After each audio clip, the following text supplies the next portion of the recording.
Hello, I'm Lyra, Mr.Drowsy's assistant. I know you've missed your colorful dreams, and now you're here. Mr. Drowsy missed you too, and as always, he's waiting to read you a story in that calm, expressionless voice of his. Now, take a deep breath. I'll count down from 5.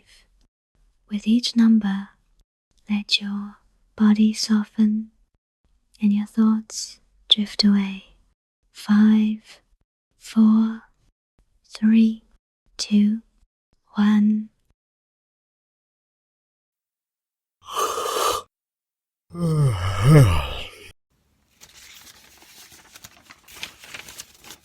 A Tale of Two Cities.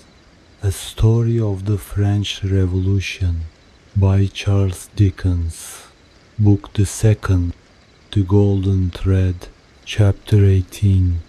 9 days. The marriage day was shining brightly, and they were ready outside the closed door of the doctor's room, where he was speaking with Charles Darnay. They were ready to go to church. The beautiful bride, Mr. Lorry, and Miss Pross, to whom the event, through a gradual process of reconcilement to the inevitable, would have been one of absolute bliss, but for the yet lingering consideration that her brother Solomon should have been the bridegroom. And so, said Mr. Lorry, who could not sufficiently admire the bride, and who had been moving round her to take in every point of her quiet, pretty dress. And so it was for this, my sweet Lucy, that I brought you across the channel, such a baby. Lord bless me, how little I thought what I was doing, how lightly I valued the obligation I was conferring on my friend Mr. Charles. You didn't mean it, remarked the matter-of-fact Miss Pross, and therefore how could you know it? Nonsense. Really? Well, but don't cry, said the gentle Mr. Lorry. I am not crying, said Miss Pross. You are. I, my Pross? By this time, Mr. Lorry dared to be pleasant with her on occasion. You were just now. I saw you do it, and I don't wonder at it. Such a present of plate as you have made 'em is enough to bring tears into anybody's eyes. There's not a fork or a spoon in the collection, said Miss Pross, that I didn't cry over last night after the box came, till I couldn't see it. I am highly gratified, said Mr. Lorry, though, upon my honor, I had no intention of rendering those trifling articles of remembrance invisible to anyone. Dear me, this is an occasion that makes a man speculate on all he has lost. Dear, dear, dear, to think that there might have been a Mrs. Lorry any time these 50 years almost. Not at all. From Miss Pross. You think there never might have been a Mrs. Lorry? Asked the gentleman of that name. Pooh, rejoined Miss Pross. You were a bachelor in your cradle. Well, observed Mr. Lorry, beamingly adjusting his little wig, that seems probable too. And you were cut out for a bachelor, pursued Miss Pross, before you were put in your cradle. Then, I think, said Mr. Lorry, that I was very unhandsomely dealt with, and that I ought to have had a voice in the selection of my pattern. Enough. Now, my dear Lucy, drawing his arm soothingly round her waist, I hear them moving in the next room, and Miss Pross and I, as two formal folks of business, are anxious not to lose the final opportunity of saying something to you that you wish to hear. You leave your good father, my dear, in hands as earnest and as loving as your own. He shall be taken every conceivable care of.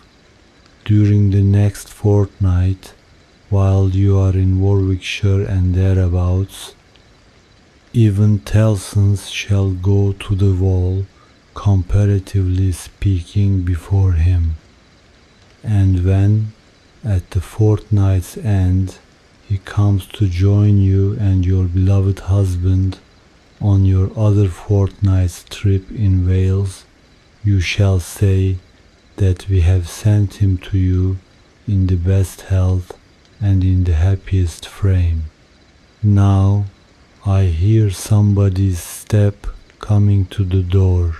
Let me kiss my dear girl with an old-fashioned bachelor blessing before somebody comes to claim his own. Vanallaru Shayli Teis El. For a moment he held the fair face from him to look at the well-remembered expression on the forehead, and then laid the bright golden hair against his little brown wig with a genuine tenderness and delicacy which, if such things be old-fashioned, were as old as Adam. The door of the doctor's room opened, and he came out with Charles Darnay. He was so deadly pale, which had not been the case when they went in together, that no vestige of color was to be seen in his face. But in the composure of his manner he was unaltered, except that, to the shrewd glance of Mr. Lorry, it disclosed some shadowy indication that the old air of avoidance and dread had lately passed over him like a cold wind. He gave his arm to his daughter, and took her downstairs to the chariot which Mr. Lorry had hired in honor of the day. The rest followed in another carriage, and soon, in a neighboring church, where no strange eyes looked on, Charles Darnay and Lucy Manette were happily married. Besides the glancing tears that shone among the smiles of the little group when it was done, some diamonds, very bright and sparkling, glanced on the bride's hand, which were newly released from the dark obscurity of one of Mr. Lorry's pockets. They returned home to breakfast, and all went well, and in due course the golden hair that had mingled with the poor shoemaker's white locks in the Paris garret were mingled with them again in the morning sunlight on the threshold of the door at parting.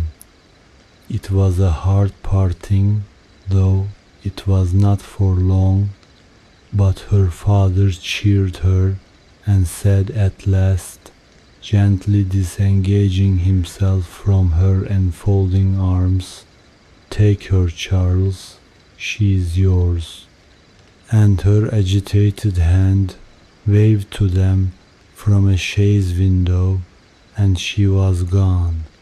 The corner being out of the way of the idle and curious, and the preparations having been very simple and few, the doctor, Mr. Lorry, and Miss Pross were left quite alone. It was when they turned into the welcome shade of the cool old hall that Mr. Lorry observed a great change to have come over the doctor, as if the golden arm uplifted there had struck him a poisoned blow. He had naturally repressed much, and some revulsion might have been expected in him when the occasion for repression was gone, but it was the old scared lost look that troubled Mr. Lorry, and through his absent manner of clasping his head and rarely wandering away into his own room when they got upstairs, Mr. Lorry was reminded of Defarge the wine shop keeper and the starlight ride. "I think," he whispered to Miss Pross after anxious consideration, "I think we had best not speak to him just now, or at all disturb him. I must look in at Tellson's, so I will go there at once and come back presently. Then we will take him a ride into the country and dine there, and all will be well." It was easier for Mr. Lorry to look in at Tellson's than to look out of Tellson's. He was detained 2 hours. When he came back, he ascended the old staircase alone, having asked no question of the servant. Going thus into the doctor's rooms, he was stopped by a low sound of knocking. "Good God," he said, with a start. "What's that?" Miss Pross, with a terrified face, was at his ear. "Oh me, all is lost," cried she, wringing her hands. "What is to be told to Ladybird? He doesn't know me, and is making shoes." Mr. Lorry said what he could to calm her, and went himself into the doctor's room. The bench was turned towards the light, as it had been when he had seen the shoemaker at his work before, and his head was bent down, and he was very busy. "Dr. Manette, my dear friend, Dr. Manette." The doctor looked at him for a moment, half inquiringly, half as if he were angry at being spoken to, and bent over his work again. He had laid aside his coat and waistcoat. His shirt was open at the throat, as it used to be when he did that work, and even the old haggard, faded surface of face had come back to him. He worked hard impatiently, as if in some sense of having been interrupted. Mr. Lorry glanced at the work in his hand, and observed that it was a shoe of the old size and shape. He took up another that was lying by him, and asked what it was. "A young lady's walking shoe," he muttered, without looking up. "It ought to have been finished long ago. Let it be. But, Dr. Manette, look at me." He obeyed in the old mechanically submissive manner, without pausing in his work. "You know me, my dear friend. Think again. This is not your proper occupation. Think, dear friend." Nothing would induce him to speak more. He looked up, for an instant at a time, when he was requested to do so, but no persuasion would extract a word from him. He worked and worked and worked in silence, and words fell on him as they would have fallen on an echoless wall or on the air. The only ray of hope that Mr. Lorry could discover was that he sometimes furtively looked up without being asked. In that, there seemed a faint expression of curiosity or perplexity, as though he were trying to reconcile some doubts in his mind. Two things at once impressed themselves on Mr. Lorry as important above all others. The first, that this must be kept secret from Lucy. The second, that it must be kept secret from all who knew him. In conjunction with Miss Pross, he took immediate steps towards the latter precaution by giving out that the doctor was not well and required a few days of complete rest. In aid of the kind deception to be practiced on his daughter, Miss Pross was to write, describing his having been called away professionally and referring to an imaginary letter of 2 or 3 hurried lines in his own hand, represented to have been addressed to her by the same post. These measures, advisable to be taken in any case, Mr. Lorry took in the hope of his coming to himself. If that should happen soon, he kept another course in reserve, which was to have a certain opinion that he thought the best on the doctor's case. In the hope of his recovery and of resort to this third course being thereby rendered practicable, Mr. Lorry resolved to watch him attentively, with as little appearance as possible of doing so. He therefore made arrangements to absent himself from Tellson's for the first time in his life, and took his post by the window in the same room. He was not long in discovering that it was worse than useless to speak to him, since, on being pressed, he became worried.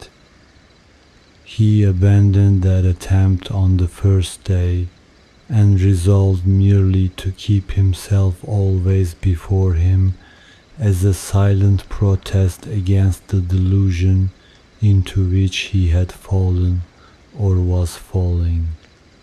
He remained, therefore, in his seat near the window, reading and writing, and expressing in as many pleasant and natural ways as he could think of that it was a free place. Dr. Manette took what was given him to eat and drink, and worked on that first day until it was too dark to see worked on, half an hour after Mr. Lorry could not have seen for his life to read or write, when he put his tools aside as useless until morning. Mr. Lorry rose and said to him, "Will you go out?"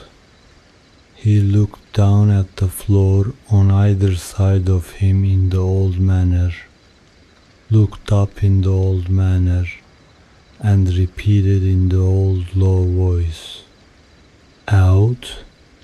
Yes, for a walk with me. Why not?" He made no effort to say why not, and said not a word more, but Mr. Lorry thought he saw, as he leaned forward on his bench in the dusk, with his elbows on his knees and his head in his hands, that he was in some misty way asking himself, why not? The sagacity of the man of business perceived an advantage here. and determined to hold it. Miss Pross and he divided the night into 2 watches, and observed him at intervals from the adjoining room. He paced up and down for a long time before he lay down, but when he did finally lay himself down, he fell asleep. In the morning he was up betimes, and went straight to his bench and to work. On this second day, Mr. Lorry saluted him cheerfully by his name, and spoke to him on topics that had been of late familiar to them. He returned no reply, but it was evident that he heard what was said, and that he thought about it, however confusedly. This encouraged Mr. Ra. Lorry to have Miss Pross in with her work several times during the day. At those times they quietly spoke of Lucy and of her father then present, precisely in the usual manner, and as if there were nothing amiss.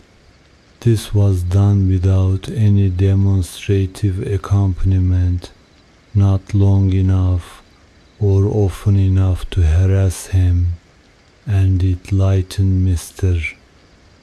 Lorry's friendly heart to believe that he looked up oftener, and that he appeared to be stirred by some perception of inconsistencies surrounding him.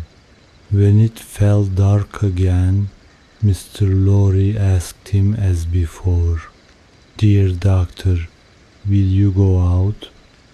As before, he repeated, "Out?" "Yes, for a walk with me." "Why not?" This time Mr. Lorry feigned to go out when he could extract no answer from him, and, after remaining absent for an hour, returned. In the meanwhile, the doctor had removed to the seat in the window, and had sat there looking down at the plane tree, but on Mr. Lorry's return he slipped away to his bench. The time went very slowly on, and Mr. Lorry's hope darkened, and his heart grew heavier again, and grew yet heavier and heavier every day. The third day came and went, the fourth, the fifth. 5 days, 6 days, 7 days, 8 days, 9 days.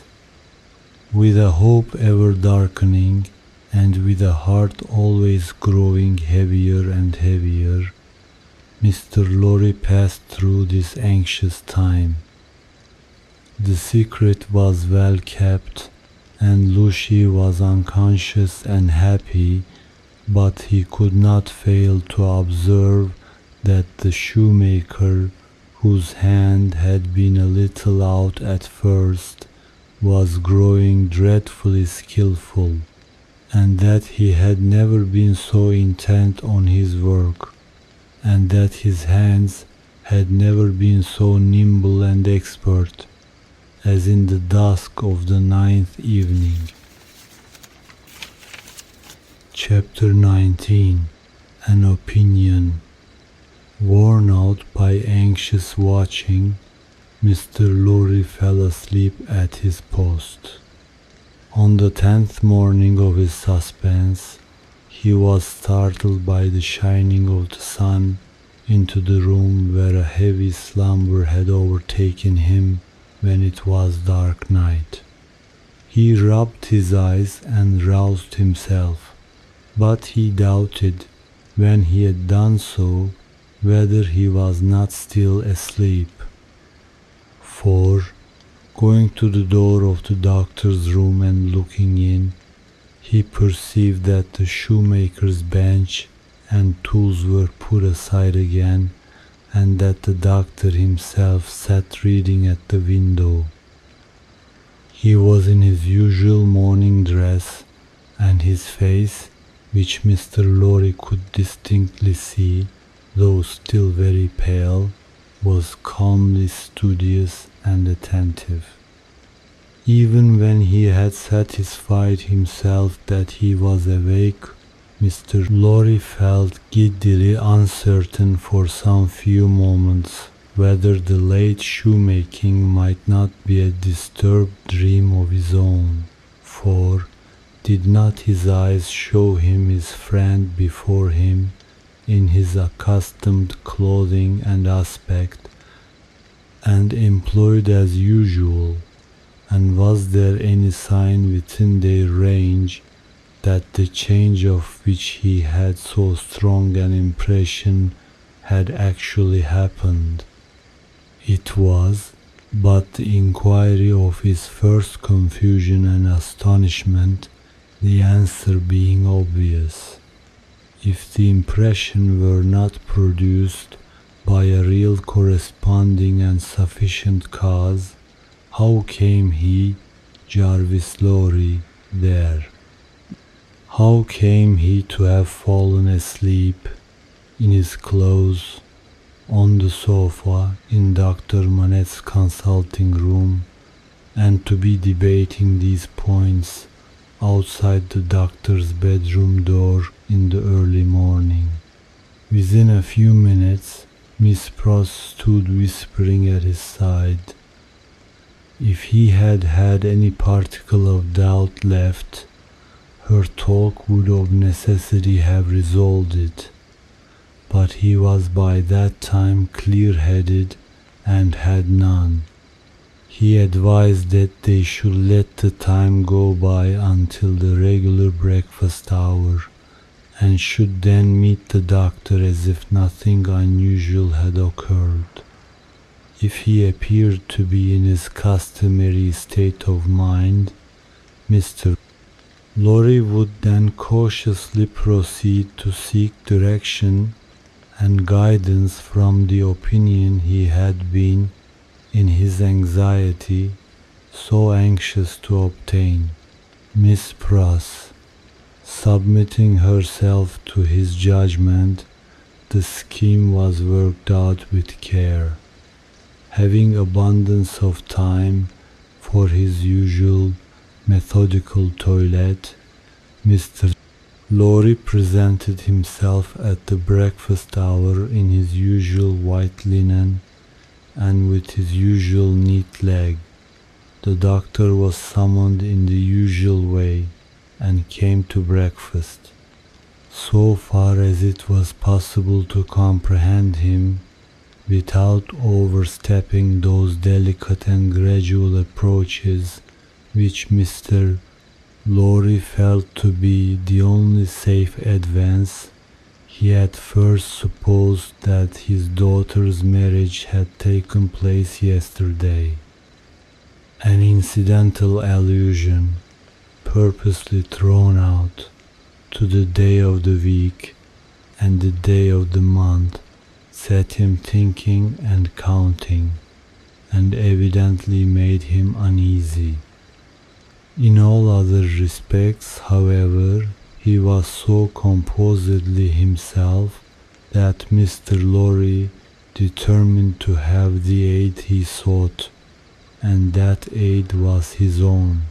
Therefore, when the breakfast was done and cleared away, and he and the doctor were left together, Mr. Lorry said feelingly, "My dear Manette, I am anxious to have your opinion in confidence on a very curious case in which I am deeply interested. That is to say, it is very curious to me. Perhaps, to your better information, it may be less so." Glancing at his hands, which were discolored by his late work, the doctor looked troubled and listened attentively. He had already glanced at his hands more than once. "Dr. Manette," said Mr. Lorry, touching him affectionately on the arm.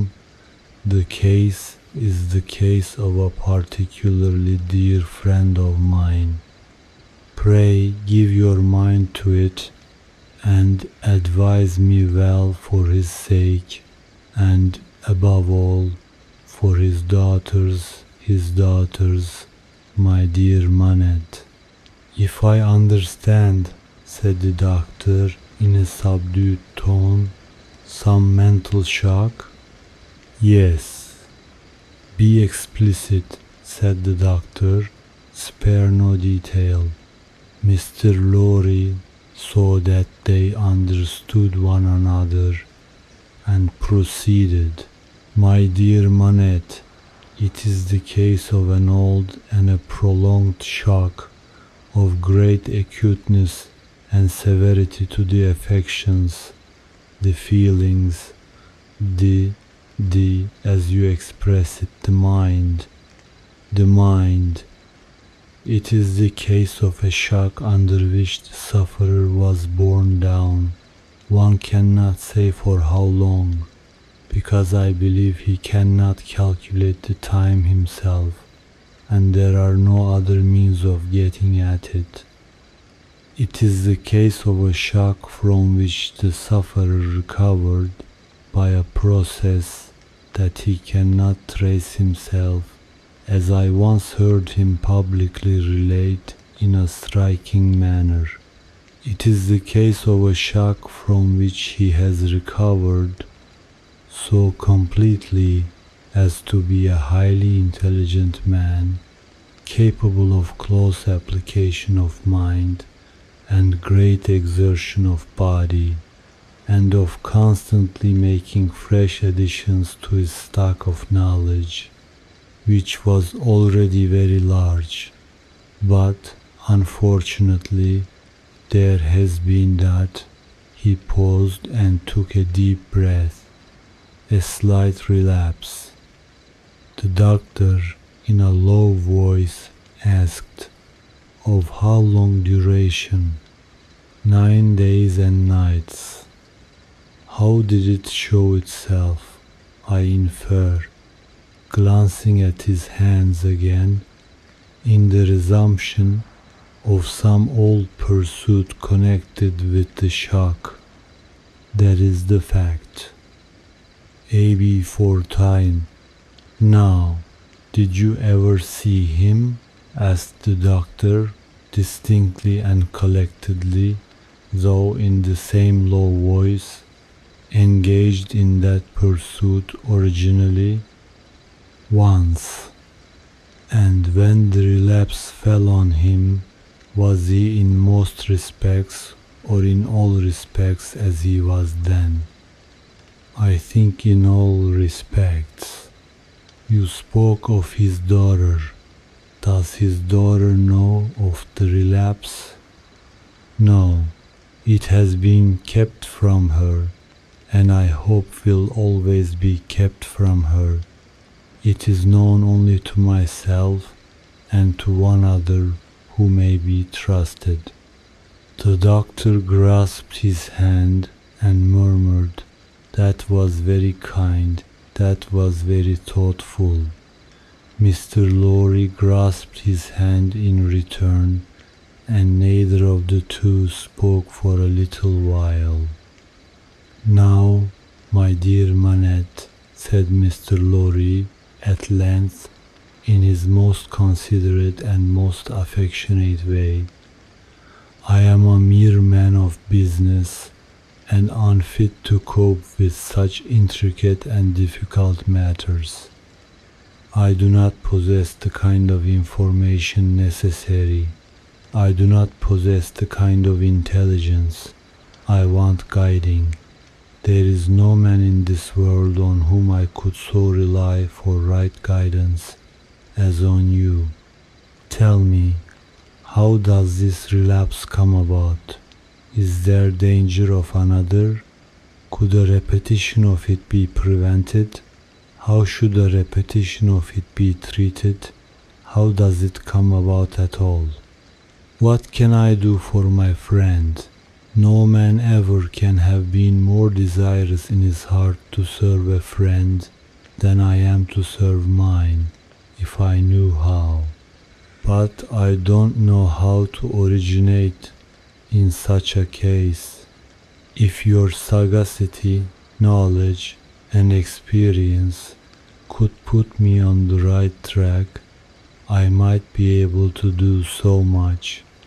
Unenlightened and undirected, I can do so little.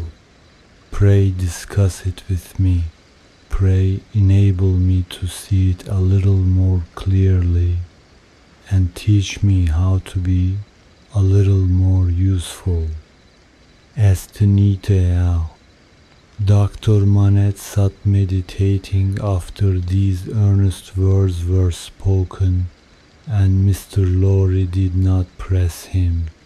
I think it probable, said the doctor, breaking silence with an effort, that the relapse you have described, my dear friend, was not quite unforeseen by its subject. Was it dreaded by him? Mr. Lorry ventured to ask. Very much. He said it with an involuntary shudder. You have no idea how such an apprehension weighs on the sufferer's mind, and how difficult, how almost impossible it is for him to force himself to utter a word upon the topic that oppresses him. Would he, asked Mr. Lorry, be sensibly relieved if he could prevail upon himself to impart that secret brooding to anyone when it is on him? I think so, but it is, as I have told you, next to impossible. I even believe it in some cases to be quite impossible. Now, said Mr. Lorry, gently laying his hand on the doctor's arm again, after a short silence on both sides, to what would you refer this attack? I believe, returned Dr. Manette, that there had been a strong and extraordinary revival of the train of thought and remembrance that was the first cause of the malady. Some intense associations of a most distressing nature were vividly recalled, I think. It is probable that there had long been a dread lurking in his mind that those associations would be recalled, say, under certain circumstances, say, on a particular occasion. He tried to prepare himself in vain. Perhaps the effort to prepare himself made him less able to bear it. Would he remember what took place in the relapse? Asked Mr. Lorry with natural hesitation. The doctor looked desolately round the room, shook his head, and answered in a low voice, not at all. Now, as to the future, hinted Mr. Lorry. As to the future, said the doctor, recovering firmness, I should have great hope. As it pleased heaven in its mercy to restore him so soon, I should have great hope. He, yielding under the pressure of a complicated something, long dreaded and long vaguely foreseen and contended against, and recovering after the cloud had burst and passed, I should hope that the worst was over. Well, well, that's good comfort. I am thankful, said Mr. Lorry. I am thankful, repeated the doctor, bending his head with reverence. There are two other points, said Mr. Lorry, on which I am anxious to be instructed. I may go on. You cannot do your friend a better service. The doctor gave him his hand. To the first, then, he is of a studious habit and unusually energetic. He applies himself with great ardor to the acquisition of professional knowledge, to the conducting of experiments, to many things. Now, does he do too much? I think not. It may be the character of his mind to be always in singular need of occupation. That may be, in part, natural to it, in part, the result of affliction. The less it was occupied with healthy things, the more it would be in danger of turning in the unhealthy direction. He may have observed himself and made the discovery. You are sure that he is not under too great a strain. I think I am quite sure of it. My dear Manette, if he were overworked now. My dear Laurie, I doubt if that could easily be. There has been a violent stress in one direction, and it needs a counterweight. Excuse me, as a persistent man of business, assuming for a moment that he was overworked, it would show itself in some renewal of this disorder. I do not think so. I do not think, said Dr. Manette with the firmness of self-conviction, that anything but the one train of association would renew it. I think that, henceforth, nothing but some extraordinary jarring of that chord could renew it. After what has happened, and after his recovery, I find it difficult to imagine any such violent sounding of that string again. I trust, and I almost believe, that the circumstances likely to renew it are exhausted. He spoke with the diffidence of a man who knew how slight a thing would overset the delicate organization of the mind, and yet with the confidence of a man who had slowly won his assurance out of personal endurance and distress. It was not for his friend to abate that confidence. He professed himself more relieved and encouraged than he really was, and approached his second and last point.